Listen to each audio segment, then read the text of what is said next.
السلام علیکم ورحمۃ اللہ وبرکاتہ۔ کیا حال ہے آپ سب کی؟ میں امید کرتی ہوں آپ سب ایمان و تقوی کی بہترین حالت ہوں گی انشاءاللہ تعالی۔ جیسا کہ آپ لوگ جانتے ہیں ہم نے پچھلی کلاس میں وسط الحلق پڑھا تھا۔ مجھے امید ہے کہ آپ سب نے اس کلاس کو پورا دیکھا ہوگا، پورا پڑھا ہوگا، اور جو نوٹ کرنے کی چیزیں تھیں ان کو نوٹ کیا ہوگا انشاءاللہ۔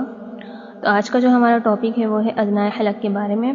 اسٹارٹ کرتے ہیں۔ نحمدہ ونصلی علی رسولہ الکریم، اما بعد فاعوذ باللہ من الشیطان الرجیم، بسم اللہ الرحمن الرحیم۔ ہم آج انشاءاللہ ادنائے حلق سیکھیں گے جو حلقی مخارج میں سے تیسرا والا مخرج ہے۔ جیسا کہ آپ لوگ جانتے ہیں کہ ہم نے سب سے پہلے نچلے والے حلق کے بارے میں بات کی، اس کے بعد درمیانی والے حلق کے بارے میں بات کی۔ آج ہم بات کریں گے حلق کے اوپری والے حصے کا، ادنائے حلق کے بارے میں انشاءاللہ۔ ادنائے حلق کو حلق کا اوپر والا حصہ جو منہ کی طرف ہوتا ہے کہا جاتا ہے، یعنی اپر پارٹ اور تھوٹس۔ اب اس جگہ سے دو حرف نکلتے ہیں، ایک ہو گیا غین اور خا، غین اور خا۔ بہت سے لوگ یہ سوال کرتے ہیں کہ غین اور خا کا مخرج ہم سے ادا نہیں ہو پاتا ہے، تو یہ بہت آسان طریقے سے ادا ہو جاتا ہے، بہت آسان اس کا مخرج ہے، لیکن پھر بھی غلطیاں کیوں ہوتی ہیں؟ کیونکہ لوگ جو ہیں وہ پر اور باریک کے اندر فرق نہیں کر پاتے۔ غین اور خا جو ہے وہ حروف مستعلیہ کے حروف ہیں، اور حروف مستعلیہ کہتے ہیں جو حرف پر ہوتے ہیں، پر پڑھے جاتے ہیں، منہ بھر کے پڑھے جاتے ہیں۔ اور اگر ہم نے ان کو باریک پڑھ لیا غین اور خا کو، تو غین جو ہے وہ گاف بنے گا اور خا جو ہے وہ کاف اور ہا بنے گا، کھا۔ تو ان کو ہم نے موٹا کر کے پڑھنا ہے، یہ موٹے حروفوں میں سے ہیں، ٹھیک ہے؟ تو آپ نے اس چیز کا خیال رکھنا ہے کہ آپ نے کسی بھی صورت میں غین اور خا کو باریک نہیں پڑھنا ہے، یعنی اس کو منہ بھر کر پڑھنا ہے۔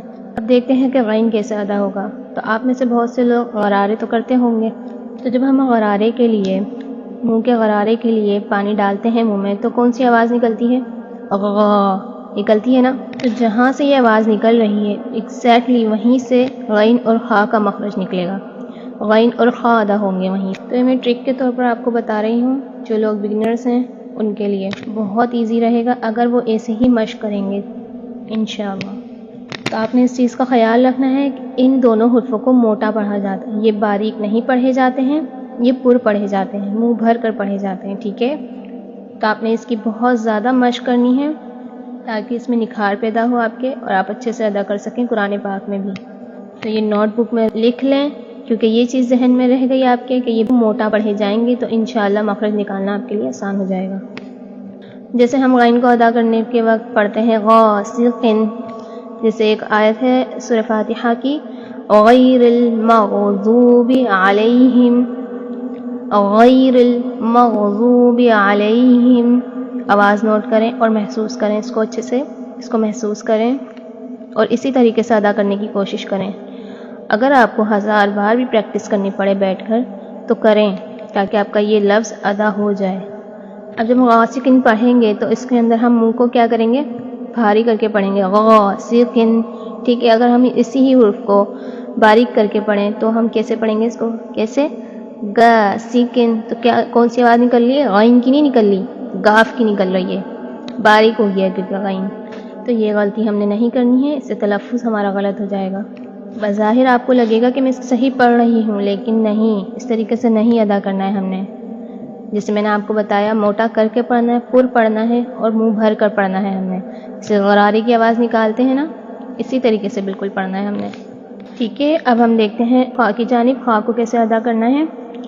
خالدین، خالدین، یہ بھی بالکل اسی جگہ سے ادا ہوگا جہاں سے غین ادا ہوا ہے، خا، خالدین، خالدین۔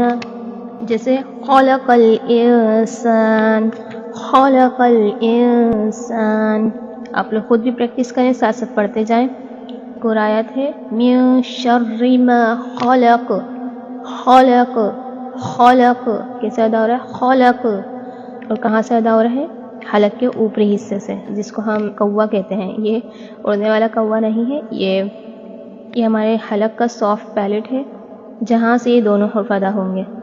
خلق الانسان، اگر ہم اسی حرف کو باریک پڑھیں گے تو کیسے پڑھیں گے ہم؟